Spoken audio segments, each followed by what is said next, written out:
Building wealth with commercial real estate.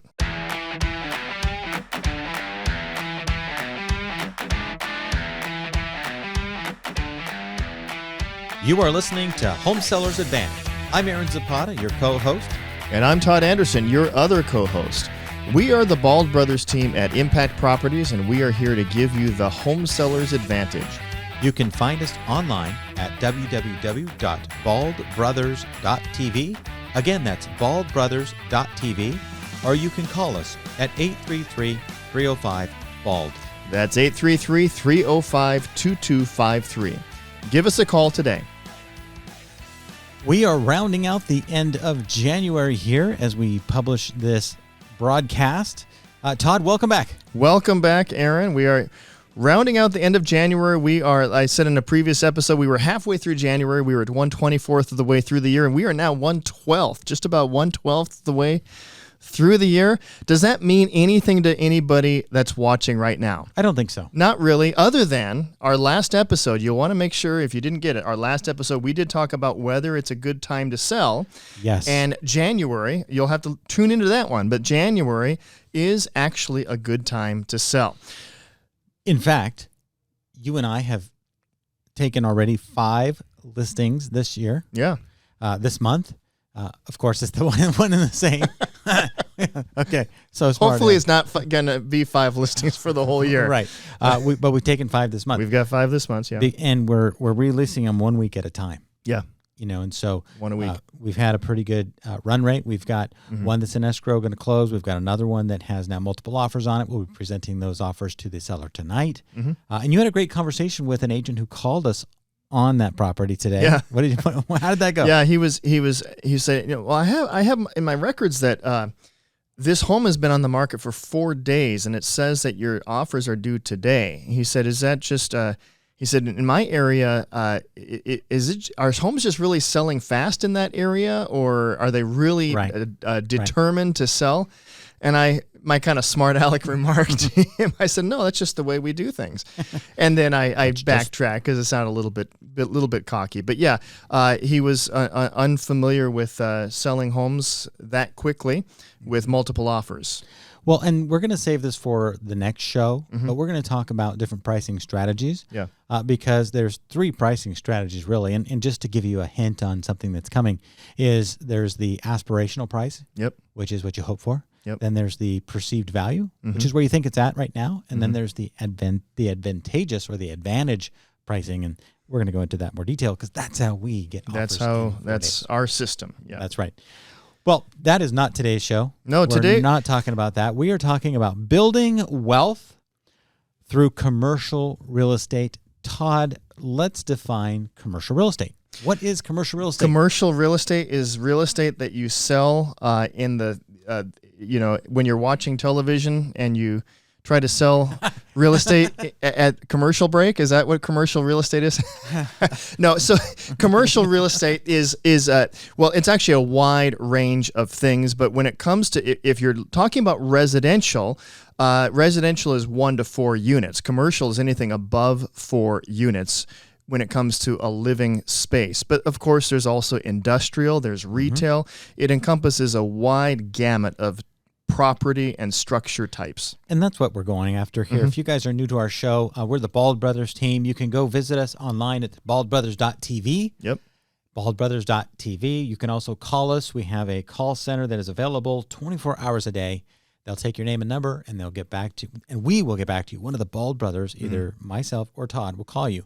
And that number is 833-305-BALD. Yep. Also, 833-305-2253. Is that what I said? You said BALD, which is correct. Oh, okay. But I'm just giving the numbers because some people don't like to look. I know for me, when I'm trying to spell things out, it takes me forever to find the right numbers. So 833-305-BALD or 2253. Thank you. Thank you. Now, Todd, you nailed it on the head. And it's a bald head, so it's easy. It's an easy target. Please don't nail my head. It's an easy target.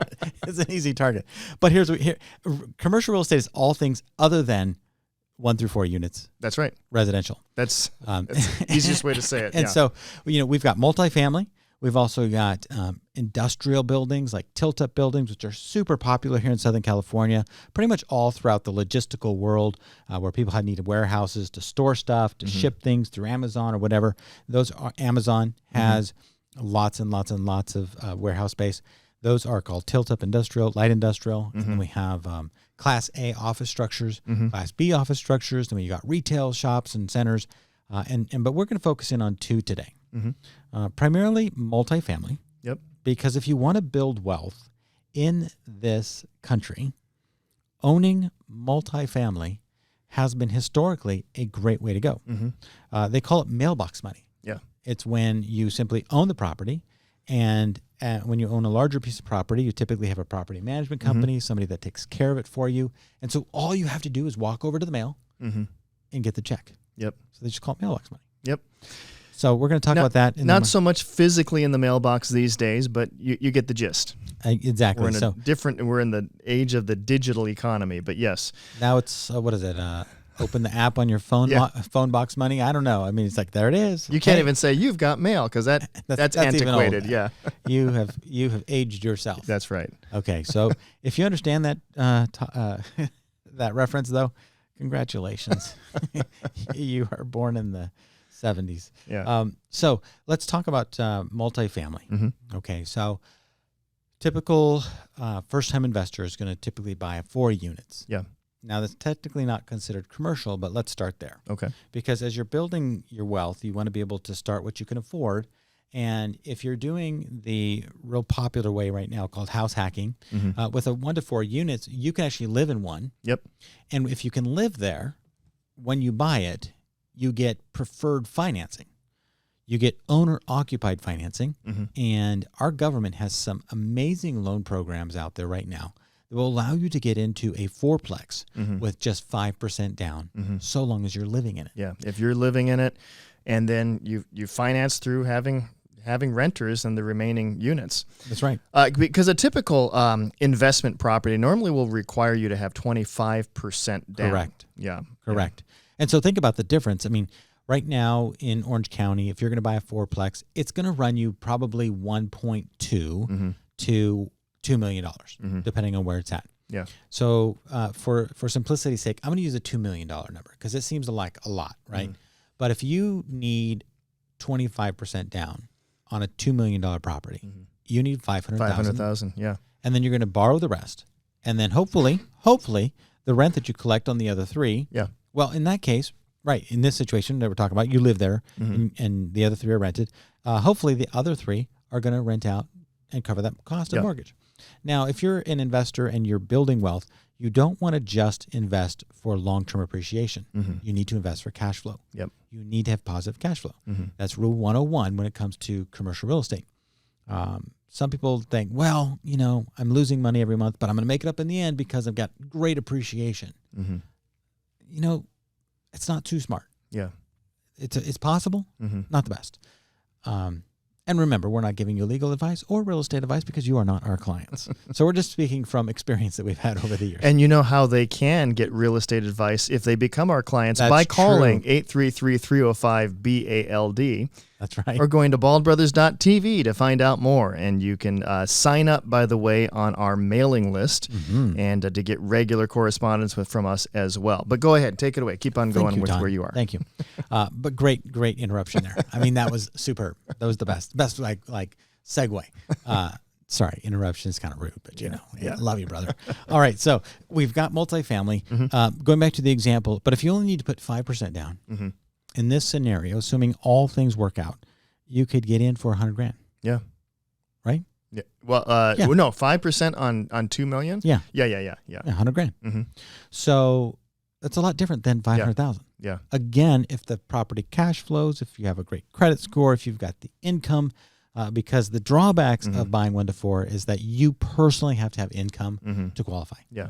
Once you step over the threshold from 4 to 5, you now are talking about the property itself qualifying for the loan, not you personally. Yeah. Now you still have to have a down payment.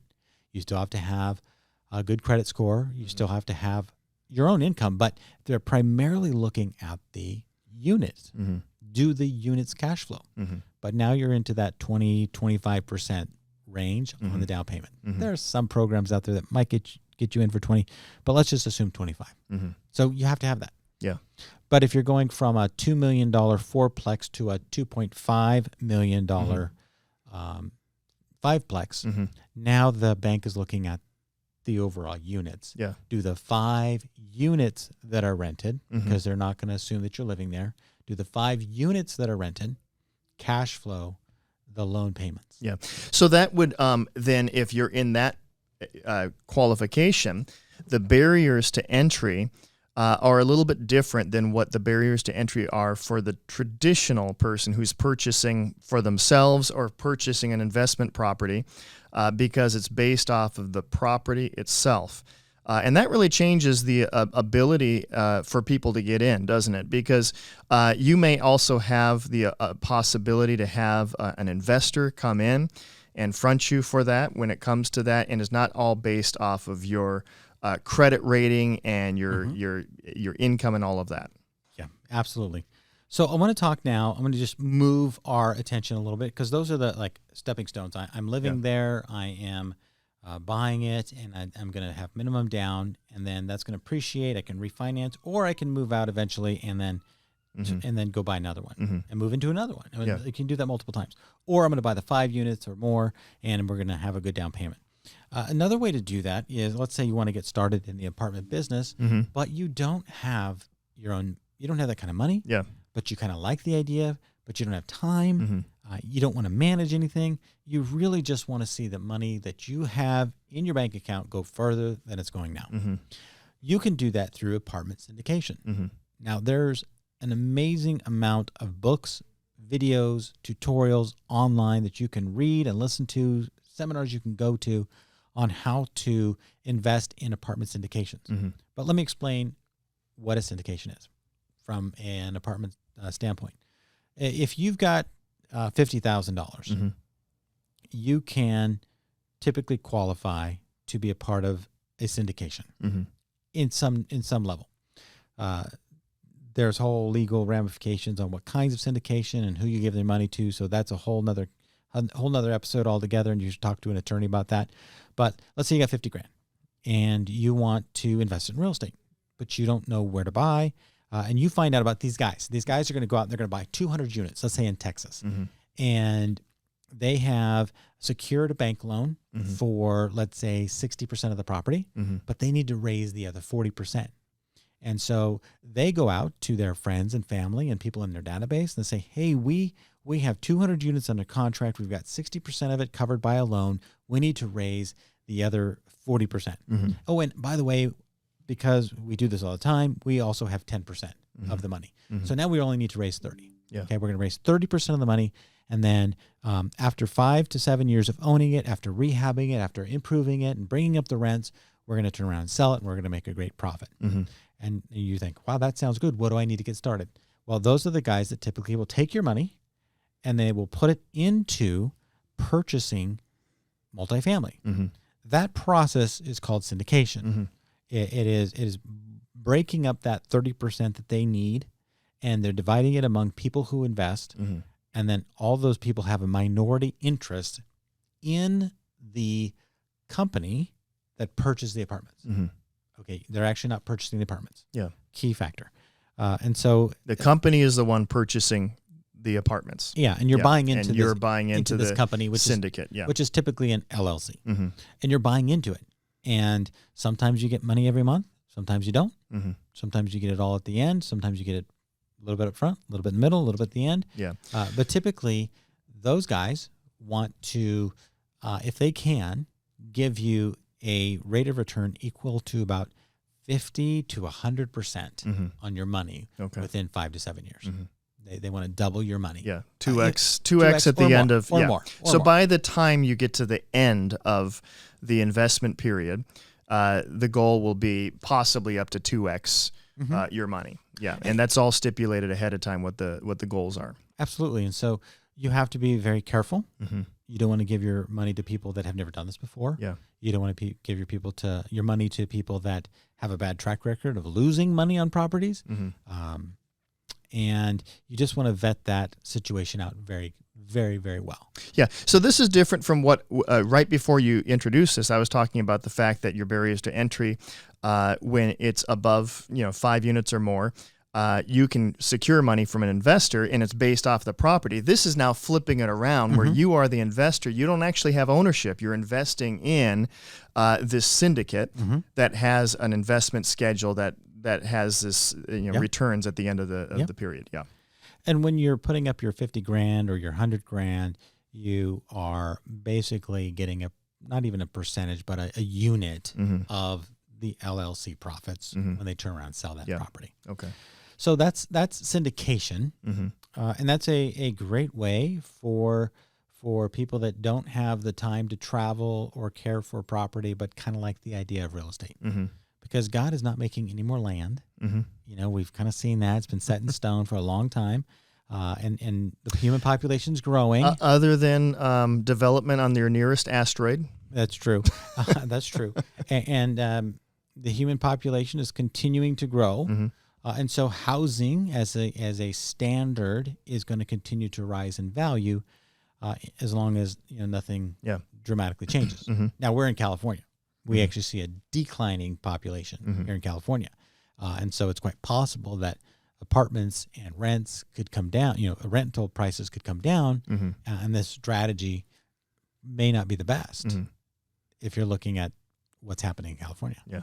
But states like Florida and Texas, where the populations have had the biggest growth over the last 4 or 5 years, those are still great places to invest in. Really, the bottom line is you have to do your homework, because it doesn't mean that California is not a place that you can invest in. It does mean, though, that you need to research the demographics, kind of know what's happening in the area before you jump into anything. That's right. And every one of these syndicates is going to have what's called a private placement memorandum, and it's basically a very thick document with lots and lots of good information and vital information that you need to know like the back of your hand before you make the money investment. Because they're telling you what their business plan is, what money that, it all functions around what interest rate they're projecting to get, how much money they're going to put down, how much it's going to cost to rehab each apartment, what the rents are now, what they're going to be. And all of that research is done and put in paper so you can have that in your hand or in your inbox, and you can send that. And you can look at it before you make your investment choice. Yeah. So, hey, if you're just tuning in, if you're listening to us, if you're watching us on YouTube, you know where we're at. But I'm Aaron. And I'm Todd. And we're the Bald Brothers team. And we are selling real estate here in Southern California. We sell homes. We also sell commercial properties. And people don't realize that because the commercial market is very different. And as we opened up with, commercial is anything other than 1 to 4 units residential. Yeah. And there's such a wide array. Today, we're really talking about the multifamily commercial properties, but there's other things outside of that, and we sell it all. We've been involved with leases and selling properties and helping find and locate commercial properties for our clientele as well. And that's one of the things that we do for you that are business owners. Perhaps you are renting space right now. You could be renting a retail space, or you could be renting a warehouse, and you're spending $20,000 a month, $30,000 a month, $100,000 a month on this rental. Yeah, and we want you to know that if that's a situation you find yourself in, and you're planning to stay in California, buying a commercial property for your business is a fantastic opportunity for you to build wealth. That's right. Basically, the way it works, and we're not CPAs or accountants, but in that situation, the business itself doesn't buy the building. The owner buys the building, and then the owner rents the building out to the business. And so the business now, the owner now gets a rental income on their real estate property from the business that they also earn an income from. So it really creates a double-sided investment and an income strategy for a business owner. Yeah. Rather than paying that rent to somebody else, buy your warehouse, buy your lot, buy your land, build your place, whatever you need to do, so that you as the landlord can now collect a rent, because you as a landlord now have an asset that is growing, plus there's tax advantages to owning real estate, like depreciation, accelerated depreciation, all these other great tools that make owning commercial real estate very tax advantageous. Mm-hmm. And we're always looking for those advantages when it comes to our tax system, because our tax system is very complicated. Yes. And you really have to work to gain those advantages. Yes. They don't just hand it to you. Right. You know, and ultimately at the end of the day, there's a lot of misconception, I think, that the general public has about business owners. Mm-hmm. They think all they do is make all the money. Yep. And while business owners tend to make money, great, but they also provide jobs. They give back, and they keep the economy going by providing those jobs. They pay sales tax, they pay, property taxes, they pay wage taxes. They do a lot of those things. Yep. And so they actually give back into the overall economy much more than they typically personally gain.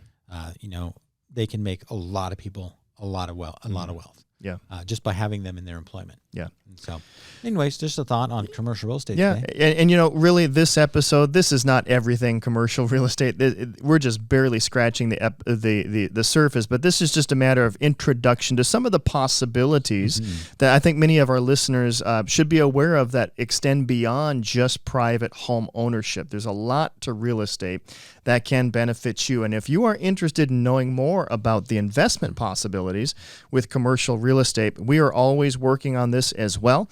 Yep. So you can give us a call at 833-305-BALD. That's 833-305-2253. And you can go to baldbrothers.tv and get more information there, and sign up on for our mailing list as well over there at baldbrothers.tv. And by the way, there's even more things beyond that. We're not going to go into that, but there's Delaware Statutory Trust, which is fractional ownership and larger commercial projects. I mean, there's so many things that we could talk about. We're just touching the surface in this episode today. Now, the one thing that we see happening right now in large office buildings, especially here in Orange County and San Francisco and other places, is that after the work from home policies sent everybody home, a lot of these buildings are being vacated by the large corporations. And so that business class of ownership, or that commercial style of ownership, and that classification of building, not so great right now. Yeah, it's struggling. And most individuals don't own those kind of large buildings. They are real estate investment trusts. They're bigger corporations. Yeah. And so, those prices are coming down. Yeah. But those big corporations usually have long-term plans, and sometimes they have to sacrifice a huge loss on one property right now for the tax advantages. There's a lot of reasons they sell it at a disadvantage. So they got to sacrifice their pawn. That's right. This is the one that we're going to get rid of. But let's say this. You might be a business owner right now. You might be a homeowner, and you're thinking about moving your business out of California. We want to talk to you. We want to counsel you. We want to help you with that process. And if you're looking for commercial real estate outside of California, we want to let you know that we have a network of commercial agents across the nation. And when it comes to commercial real estate, there's a lot of coordination with agents, both from the leaving state as well as the arriving state. And so we would be able to help you anywhere in the country to make sure that you're taken care of. And so if that's you're thinking about selling your commercial property and doing a 1031 exchange, you're thinking about selling your multifamily and doing a 1031 exchange, or just cashing out and riding into the sunset, you know what? Who wants to help you? The Bald Brothers do. The Bald Brothers do. That's right. So our number again is 833-305-BALD, BALD, 2253. There you go. I said it all. You said it all. Or head to our website at baldbrothers.tv. And one other thing, if you've got a home that needs to be sold, that's just kind of, you want to sell it off market. Yep. You don't want to do anything to it to fix it up. Yep. You don't even want to show it. I mean, it's just that kind of house, because we know they exist. And if you could, go to getoffer.baldbrothersteam.com. Getoffer.baldbrothersteam.com. You can start a chat there, and you can start to engage with us about selling your house as is, and we will contact you. That's right. I think that about wraps it up for today. Wraps it up. God bless you. Thanks for being here today. We'll talk to you soon. The Bald Brothers team is a licensed DBA of Impact Properties, Inc., licensed by the California Department of Real Estate 091226171. Again, we do not give any real estate, legal, or financial advice. If you'd like to reach us, you can call us at 833-305-BALD, or you can reach us online at baldbrothers.tv. Equal housing opportunity.